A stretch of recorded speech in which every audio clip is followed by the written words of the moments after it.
The gloves hit the pavement an inch from my sneakers, and the whole street went quiet enough to hear the ice cracking in someone's lemonade.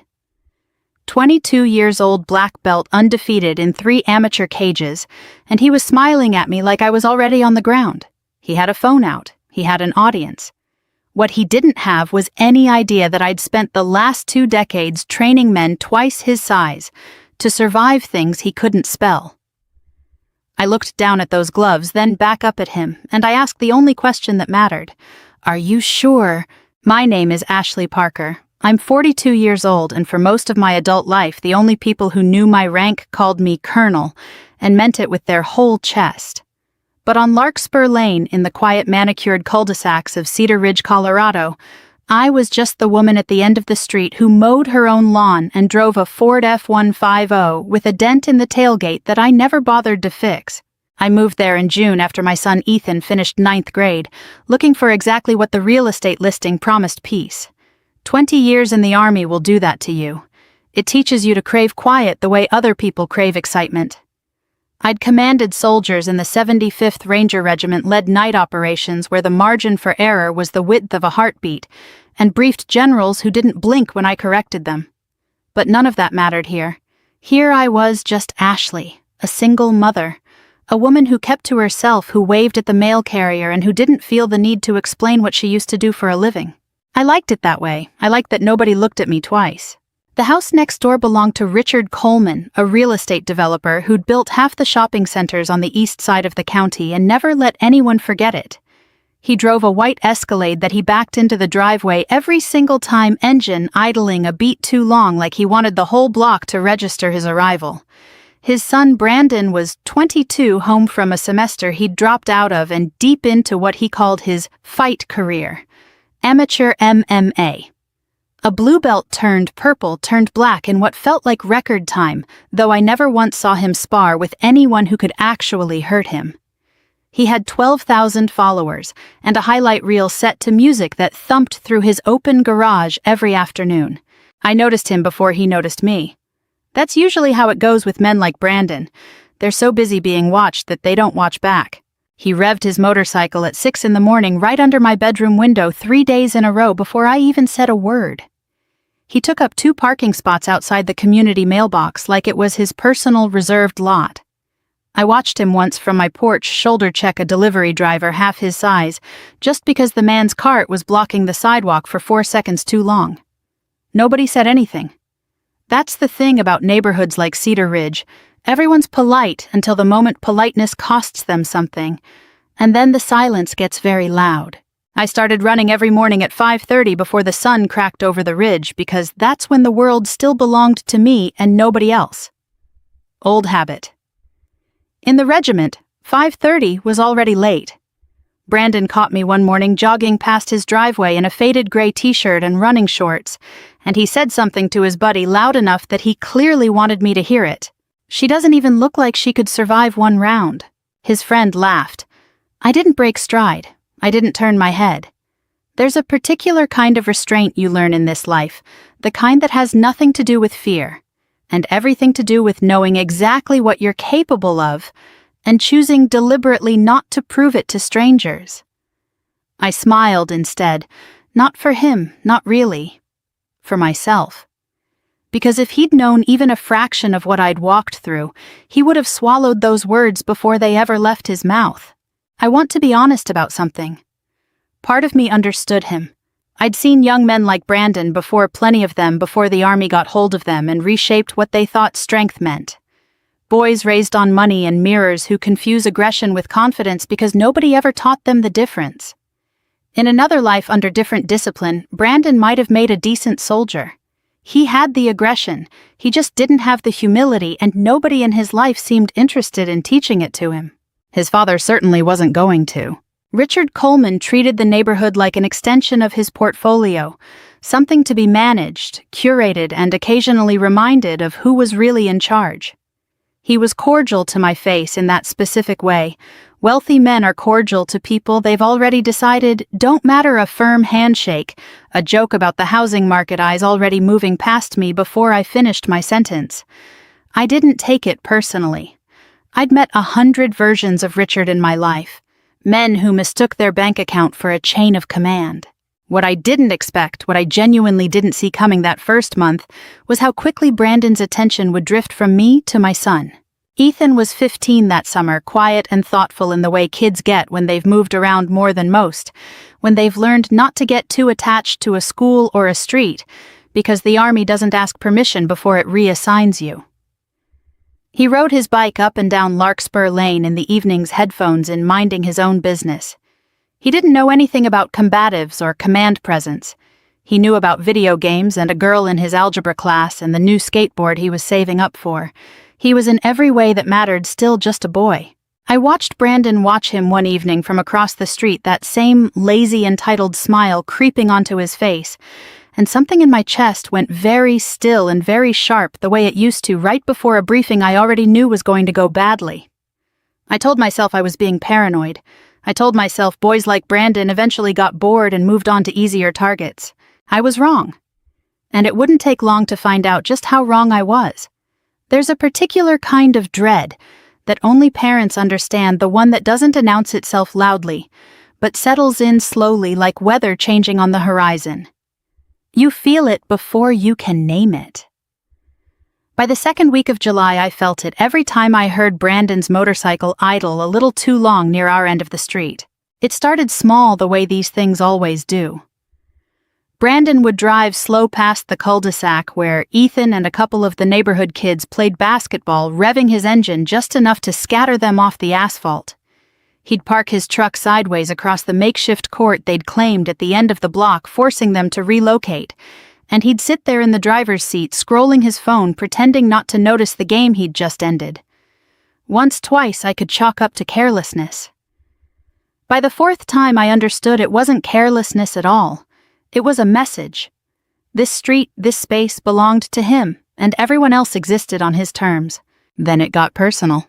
I came home from a long day of video conference with Army Futures Command that ran 2 hours, over the kind of day that leaves your jaw sore from clenching it, and found Ethan sitting on our front steps, quiet, in a way that immediately put me on alert.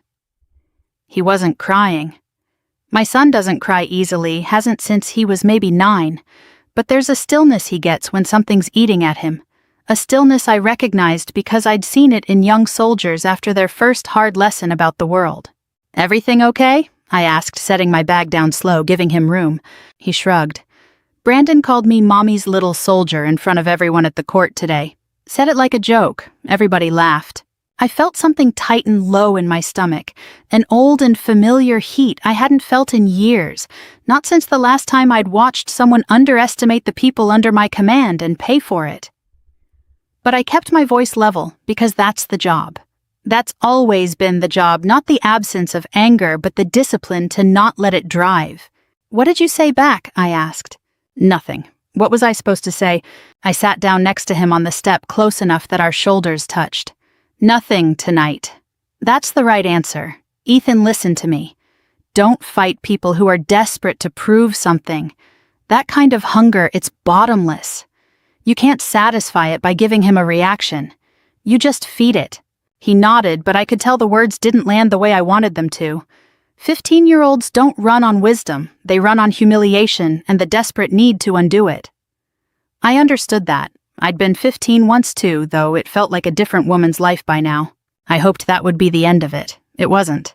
10 days later, on a warm Saturday afternoon that should have been unremarkable, I was inside prepping dinner when I heard raised voices outside Brandon's laugh, cutting through the open kitchen window, sharp and performative. I stepped onto the porch and found Ethan standing over his bike, which was on its side in the middle of the street front wheel, still spinning chain half off the sprocket. Brandon stood a few feet away with his phone raised, filming, grinning at the screen like he was building toward a punchline.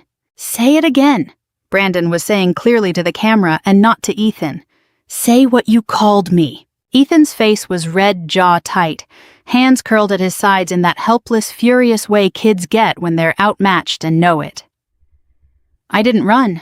I didn't shout. I walked the same measured pace I'd use approaching a situation that needed control, not chaos, because chaos is exactly what an aggressor wants from you. It confirms they've gotten under your skin. "Pick up the bike," I said. Not loud. I didn't need loud.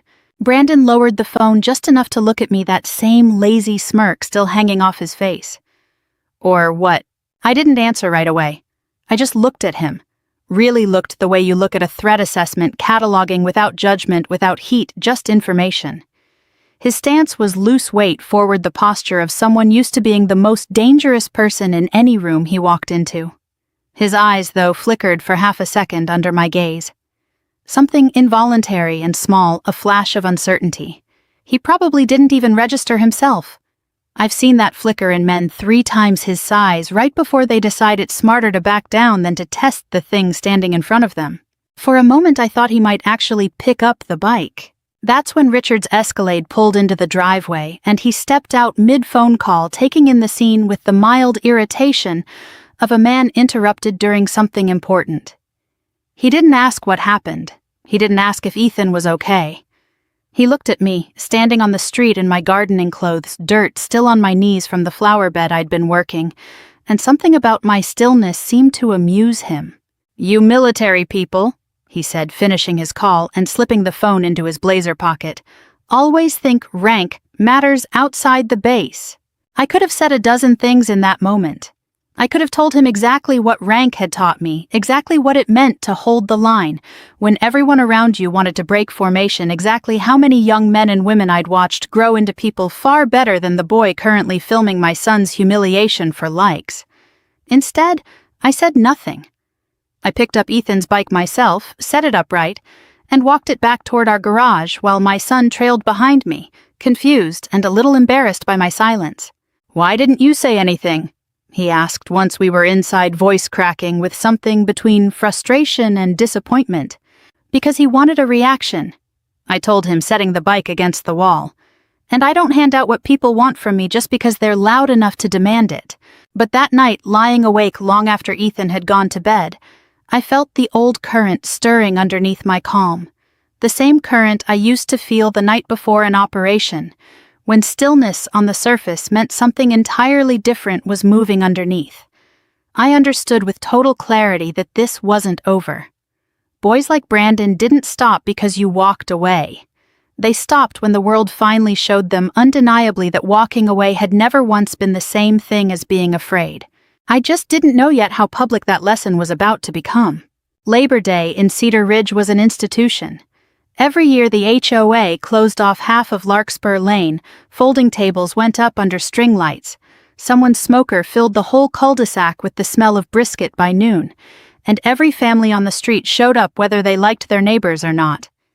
It was the one day a year the entire community occupied the same square of pavement, and by 4 in the afternoon that square of pavement was packed. I almost didn't go.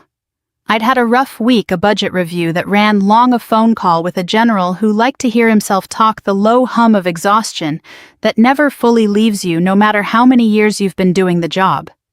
But Ethan wanted to go, wanted a normal afternoon with normal neighborhood kids doing normal neighborhood things, and after the summer he'd had, I wasn't about to deny him that. We arrived a little after 3. I wore jeans and an old gray Henley hair pulled back, nothing that would draw a second look. That was always the point. I brought a bowl of pasta salad because that's what you bring to these things, and I found a spot near the Hendersons' driveway where I could keep half an eye on Ethan while he threw a football around with a couple of boys his age. Brandon showed up around 4 already, a few beers in, moving through the crowd with the loose, expansive energy of someone who knew he was the most physically imposing person at the party, and had decided that fact entitled him to the floor. He'd brought his fight highlight reel up on somebody's phone at one point, narrating his own knockouts like a sports announcer, and the small cluster of people around him laughed at all the right moments. The way people laugh when they're humoring someone rather than genuinely entertained. I watched it from a distance, sipping lemonade, saying nothing, wanting nothing more than to get through the afternoon without incident. Around 5, the sun dipping low enough to turn everything gold, Brandon's voice rose above the general chatter of the party, that particular pitch men get when they've had just enough alcohol to mistake volume for charisma. "Anybody here think they can beat me?" he called out, arms spread, grinning at the crowd like he already knew the answer. "Come on, anybody, I'll go easy." Nobody answered. A few uncomfortable laughs. Somebody's dad shook his head and turned back to the grill. The silence that followed wasn't respectful. It was the silence of people who found him exhausting, but didn't want the confrontation of saying so out loud. That silence seemed to bother Brandon more than an outright challenge would have.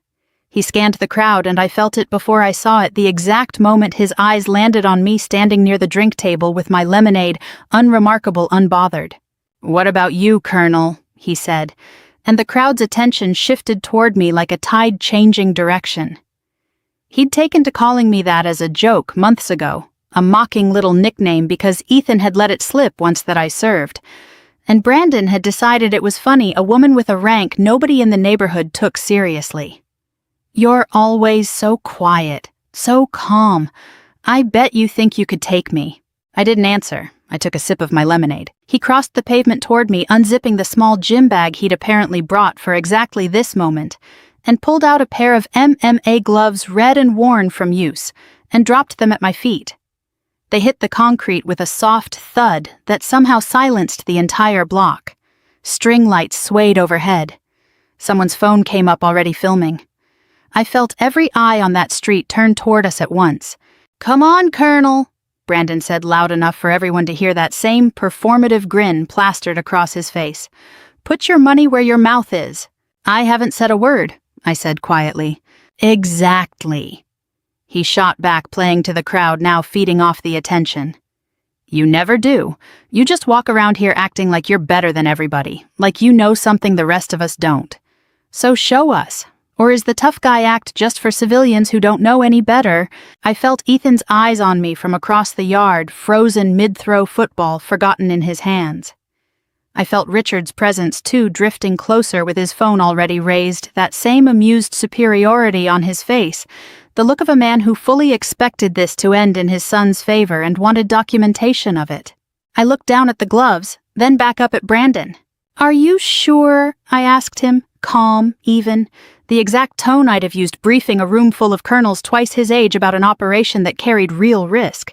Something flickered across his face, that same half-second hesitation I'd caught weeks earlier in the street, quickly buried under bravado. "Scared," he said louder now for the crowd. I reached up and unclasped my watch, handing it without a word to Mrs. Henderson standing nearby, who took it with wide eyes and an expression somewhere between alarm and disbelief. I walked to where Ethan stood, took my phone from my pocket, and handed it to him. "Stand behind the fence," I told him quiet enough that it was just between us. "Whatever happens, stay there." He looked at me like he wanted to ask 100 questions at once, but something in my face must have told him this wasn't the moment. He nodded and backed toward the fence-line phone, clutched in both hands, eyes wide. The crowd had gone fully silent now, the kind of silence that has weight to it, that presses against your ears. Somebody turned off the music that had been playing from a speaker on someone's porch. Richard stood near the front of the gathered onlookers' phone, raised, filming his son's opponent with the confident ease of a man who had already decided how this story would end. I stepped out of my sandals and onto the warm pavement in bare feet. The September sun sitting low and orange over the rooftops of Cedar Ridge, casting long shadows across a street that was about to learn something about the woman who lived at the end of it. Brandon rolled his neck, bounced once on the balls of his feet, and slid his hands into the gloves he'd have no time to actually use. "I didn't put on gloves. I didn't need them." "Whenever you're ready," I said. The whole block held its breath. Brandon came at me exactly the way I expected him to. Cage fighters, even amateur ones, are trained to close distance fast, to use aggression as a weapon before technique even enters the equation. He lunged forward with a looping right hand, more show than substance, the kind of strike designed to look devastating on a highlight reel, rather than actually land clean on someone who knew what they were doing. I'd seen that exact shape of aggression 1,000 times before in training rooms, and in places far less forgiving than a suburban cul-de-sac with string lights overhead. I didn't throw a single punch back. Not one, not for the entire fight. That decision wasn't mercy, not yet. It was strategy. A man who's used to being the most dangerous person in the room reads a counterpunch as confirmation that he's in a fight worth having. I wasn't interested in confirming anything for Brandon. I was interested in ending this as quickly and as cleanly as possible. I slipped his first strike with a small pivot of my hips, barely more than a shift in weight, and his momentum carried him half a step past me. The crowd made a sound somewhere between a gasp and a murmur, the specific noise people make when their expectations get quietly rearranged. Brandon recovered fast. I'll give him that he had genuine athleticism buried under all that bravado, and spun back toward me with a low kick aimed at my thigh. I stepped inside it instead of away, closing the distance he desperately wanted to control, and caught his extended arm in an arm drag that used his own forward momentum against him. It's a simple technique, old as grappling itself, but simple only works if your timing is exact, and 20 years of training had given me nothing if not exact timing.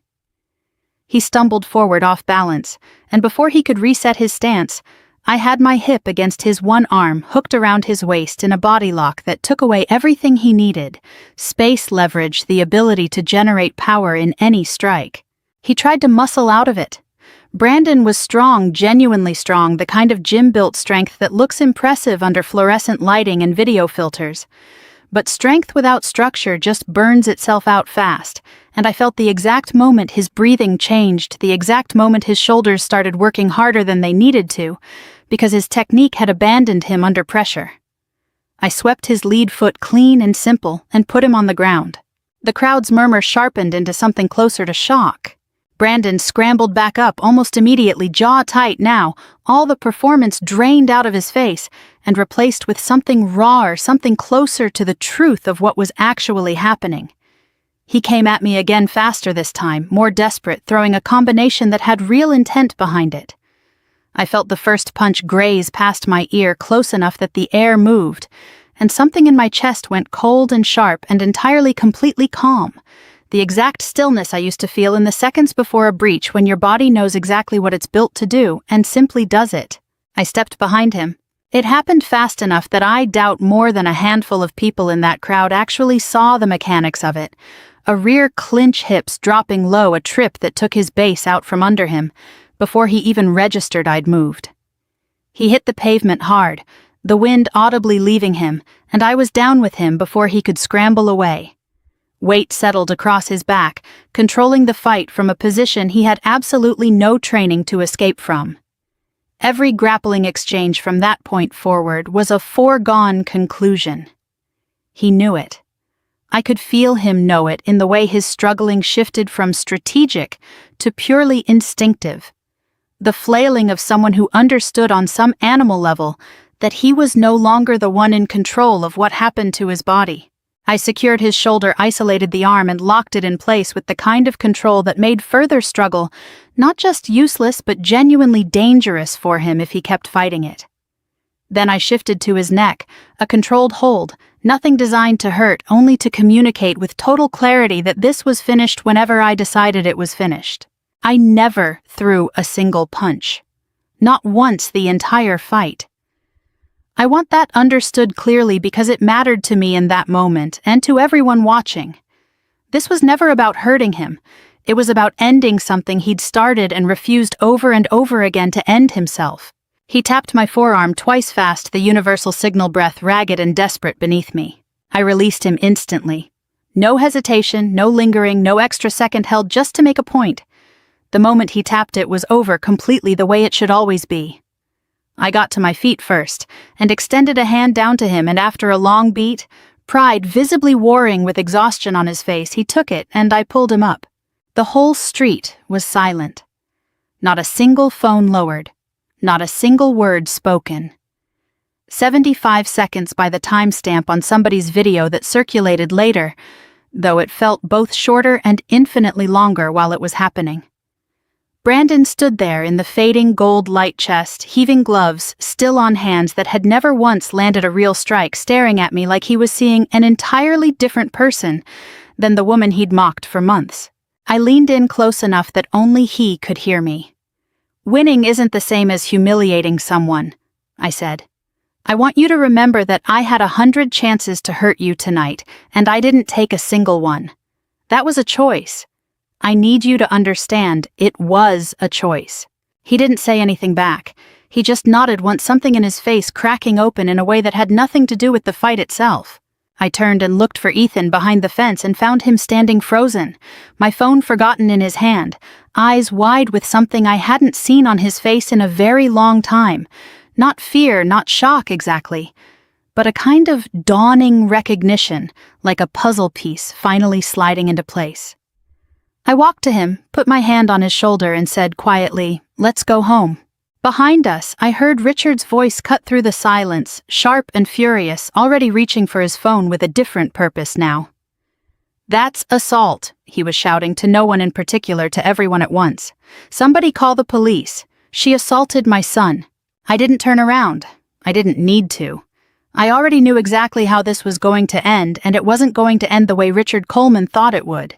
The police arrived within 20 minutes, 2 cruisers pulling up quietly at the edge of the cul-de-sac, while half the neighborhood still stood frozen in the deepening dusk plates of half-eaten barbecue forgotten on folding tables. Richard had called it in himself breathless and indignant, using words like assault and unprovoked attack, before the officers had even stepped out of their vehicles. I stood with Ethan near our driveway, arms crossed loosely waiting, because I've learned that the worst thing you can do in a moment like that is act like you have something to hide.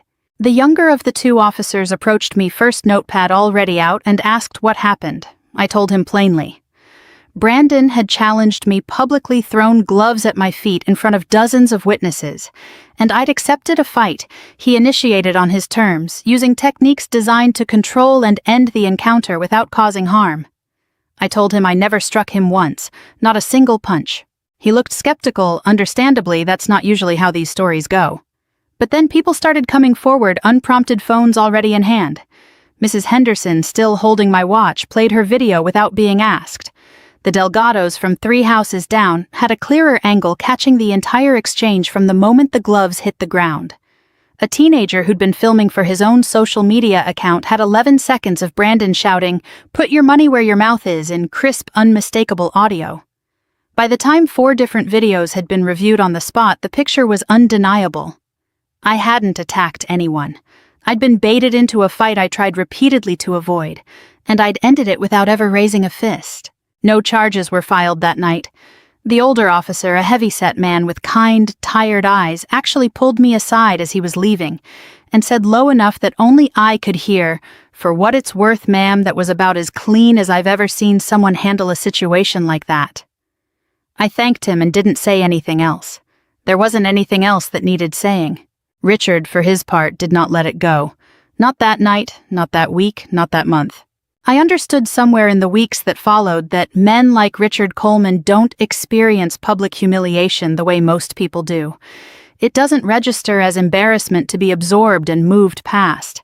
It registers as a debt that must be collected, a wound that demands repayment, and he apparently decided very quickly that if the legal system wasn't going to hand him satisfaction, he'd manufacture it some other way. He hired a private investigator. I found this out secondhand through a neighbor who worked at the same law firm the investigator used to source records, a woman named Diane, who felt enough discomfort about the whole situation to give me a quiet heads-up over the fence one afternoon. Richard wanted everything: my employment history, my financial records, anything that might give him leverage to make my life difficult in ways that had nothing to do with what had actually happened at that party. What the investigation turned up instead was the truth about who I actually was. 22 years of service, multiple deployments, command experience in the 75th Ranger Regiment that most civilians, even well-connected ones like Richard, had no real frame of reference for understanding, decorations he'd never heard of and couldn't properly research the significance of. A current posting at Army Futures Command that put me in rooms with people whose names occasionally made it into defense industry newsletters, Richard actually subscribed to, though he'd apparently never made the connection between those names and his quiet neighbor with the dented pickup truck. I found out later through Diane again that this revelation didn't discourage him. If anything, it seemed to embolden him further, feeding some belief that a woman with that kind of career had powerful people to answer to, people who might be persuaded that she'd embarrassed the Army by brawling with a civilian at a neighborhood barbecue. He began drafting letters, formal ones on his company letterhead addressed to the Department of Defense, alleging conduct unbecoming, demanding an official inquiry into my actions. I learned about the letters before they were even sent because Richard in his confidence mentioned it to another neighbor at the mailbox, clearly hoping word would spread and reach me, hoping the mere threat would be enough to make me anxious, apologetic, smaller. He wanted to see me sweat. He wanted, I think, some visible confirmation that he still held power over the situation, power he'd felt slipping away from him ever since his son tapped out on his own front lawn in front of the whole block. I didn't sweat. I want to be honest about that, not out of arrogance, but because I understood something Richard fundamentally didn't. I hadn't done anything wrong. I'd defended myself. I'd defended my dignity, and I'd done it with more restraint than most people would have managed under the circumstances. There was no version of an honest inquiry that ended badly for me. The only real question was what an inquiry into Richard's motivations might turn up. Instead, a question I hadn't even thought to ask yet, but one that the universe, or something very close to it, was already quietly answering. Ethan asked me one night sitting at the kitchen table over dinner whether I was worried. I remember exactly what I told him because I meant every word of it. Worry is for situations you don't understand, I said. I understand this one completely. Richard is a man who has never once in his entire life faced consequences for the way he treats people who don't have his money. He genuinely believes that will hold true forever. I've watched men like that before, Ethan. It never holds true forever.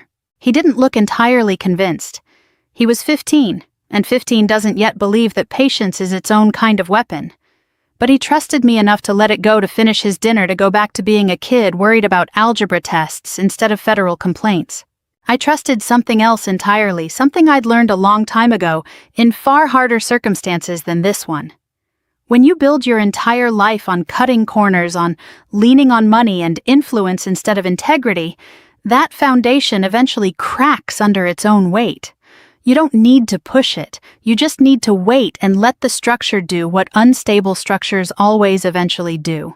I didn't know yet how quickly or how completely that structure was about to come down, but I had a feeling.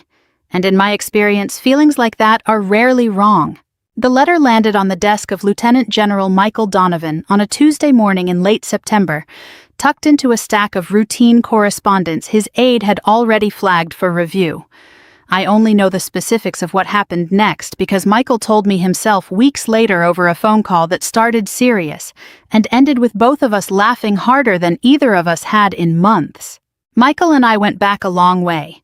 We'd served together early in my career before he climbed into the rarefied air of 3-star command, and I settled into the work I do now at Futures Command. He wasn't just a colleague.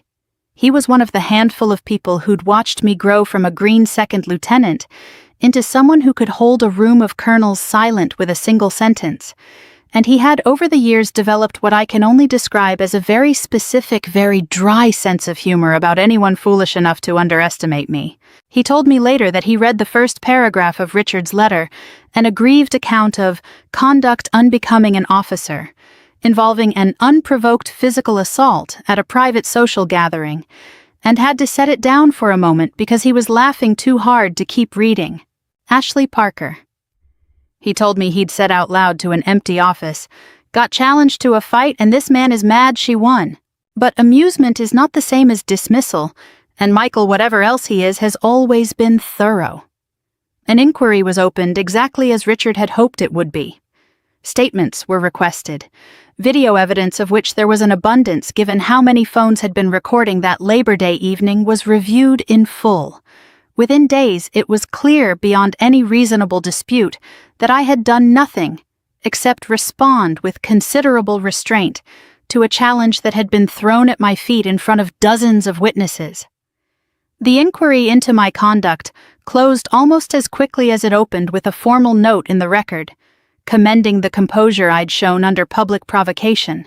But inquiries once opened have a way of generating their own momentum, and somewhere in the process of verifying the basic facts of the incident, someone on Michael's staff pulled Richard Coleman's business background as a matter of due diligence standard procedure when a formal complaint involves a private citizen making serious allegations against a serving officer. What they found had nothing to do with me at all, and everything to do with the very foundation Richard Coleman had built his comfortable life upon. Richard's real estate development firm had for years been bidding on municipal contracts, including several tied to public infrastructure projects that received partial federal funding. That connection, thin as it might have seemed, was enough to draw the attention of people whose job it is to notice when federal money intersects with irregularities. And once they started looking, they found quite a lot. Falsified bid documentation on at least 3 contracts. A network of shell subsidiaries that existed as far as anyone could determine for no purpose other than allowing Richard's firm to sidestep local minority contractor requirements while appearing to comply with them on paper. Payments to a county zoning official that once traced through several intermediary accounts looked far less like consulting fees and far more like what they actually were. I want to be clear about something, because it matters to me that this story is told honestly. I did not orchestrate this. I made no calls, wrote no letters, pulled no strings. I have never in my entire career used my position to settle a personal grievance, and I wasn't about to start over a neighborhood dispute involving a man who threw gloves at my feet at a barbecue.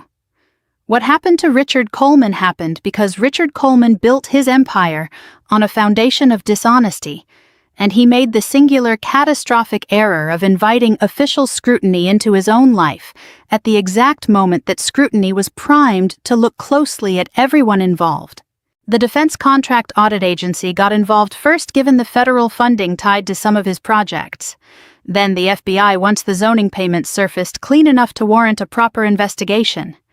The IRS followed not long after once his shell company structure came under examination and raised the kinds of red flags that auditors dream about.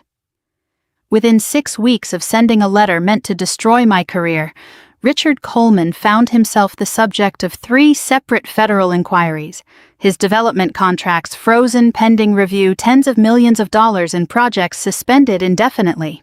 I heard about all of it in pieces, the way you hear about a house collapsing from 2 streets over the Sounds. First, then the dust, then eventually the full shape of what happened. Diane, my neighbor with connections at the law firm, kept me loosely updated always, with the same note of disbelief in her voice. "He did this to himself," she said to me once, almost in wonder. "He had a legitimate business. He didn't need to cut those corners. He just couldn't help it." Brandon's world came apart on a parallel smaller track. The gym where he trained, sensing the shift in his father's reputation, and unwilling to be associated with either the viral video of his defeat or the mounting federal scrutiny surrounding his family, quietly suspended his membership citing conduct concerns related to the Labor Day incident, which had by then been viewed close to 2 million times across various platforms. His sponsors, a regional supplement company, and a local gym apparel brand, both issued polite, carefully worded statements distancing themselves from him within the same week. The highlight reels stopped. The captions stopped. For the first time since I'd moved to Cedar Ridge, Brandon's garage stayed quiet in the mornings. I felt something complicated watching all of this unfold. Something that wasn't triumph, not exactly.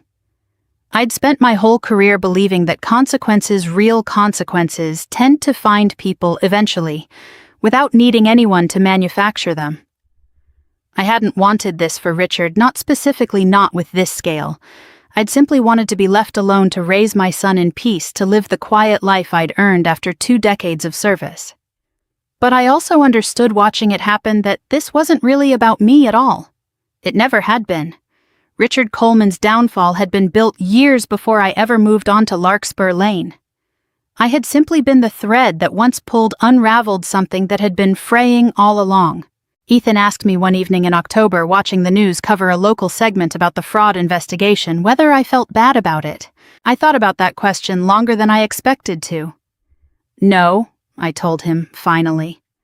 "I feel bad for anyone who has to watch their family fall apart.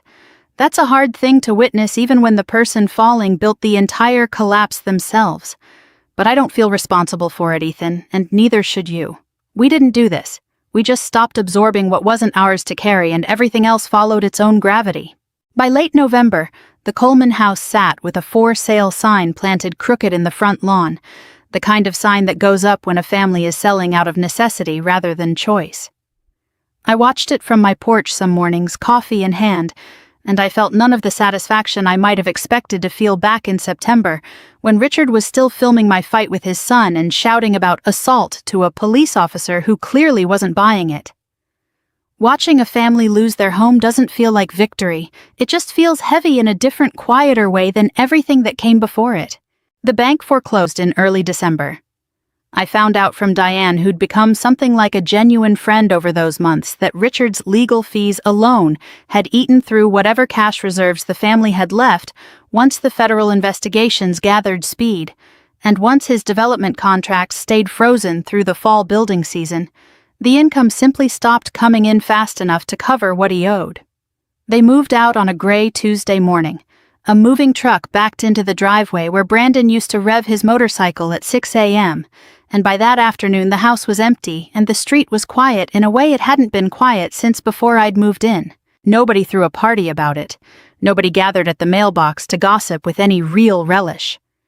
I think in the end most of the neighborhood had simply grown tired of the noise the Colemans brought with them everywhere they went, and their absence felt less like a triumph and more like an exhale a street finally allowed to settle back into itself. Brandon came to see me the week before they left. I remember being surprised by the knock on my door, surprised further to find him standing there alone. No phone in hand, no audience, nothing performative about the way he stood on my porch, with his hands shoved deep in his jacket pockets, shoulders drawn in a way I'd never seen on him before. He looked younger than 22 in that moment. He looked honestly like a kid who'd finally run out of road. I wanted to say something before we go. He said, not quite meeting my eyes at first. I've been thinking about it a lot. The fight. Everything before it, too. The stuff with Ethan's bike, the way I talked to you, all of it. He paused, jaw working like the words were harder to get out than he'd expected. I should have listened, to all of it. You tried to tell me something that day at the party, and I was too busy trying to look tough in front of a camera to actually hear it. I stood in my doorway and looked at him for a long moment. This young man who'd spent months treating our street like his personal stage, now standing there with something genuinely humbled in his posture. I thought about all the ways I could respond, all the things I could have said about accountability, about the family he was leaving behind, about the version of himself he'd have to build from scratch somewhere new.